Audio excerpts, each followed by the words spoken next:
আপনারা দেখতে পাচ্ছেন আমি কিন্তু সাথেই আছি বন্ধুরা। উনি খাচ্ছে, আমি বসে আছি এখানে।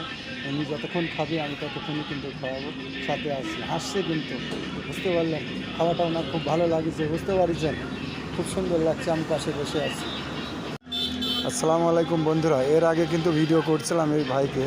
আজকে রাত্রে অনেক খিদা লেগেছে, তো আমাকে বলছে ভাই আমাকে একটু খাওয়াবেন। তো ঠিক আছে ভাই, আমি ওনাকে হোটেল থেকে নিয়ে খাইতে দিলাম, প্লেটে দিলাম, খেলো না। উনি বলছে ভাই আমি পলিথিনে খাবো। তো যাই হোক, পলিথিনের তরকারি গরুর মাংস দিয়ে ওনাকে খাওয়ানো শুরু করলাম। আমি কিন্তু প্রতিনিয়তই কিন্তু সাধারণ মানুষের পাশে আছি। এটা আসলে মাথায় একটু সমস্যা, তাই ওনাকে নিয়ে আমি বসে আছি, খাওয়াচ্ছি, উনি খাচ্ছে। যাই হোক, ওনাকে দেখেন, উনি কিন্তু রাজাপুরের আশেপাশেই থাকে, অনেকেই কিন্তু ওনাকে চিনেন। যাই হোক, উনি খাচ্ছে মনের তৃপ্তিতে। মাথায় সমস্যা, কোথায় বাড়ি তাও জানি না। ওনার অ্যাড্রেস পেলে অবশ্যই তার বাড়িতে পৌঁছে দেওয়া হবে। ধন্যবাদ, সবাই ভালো থাকবেন। প্রতিনিয়তই আসে কিন্তু আপনাদের মাঝে আকাশ খন্দকার।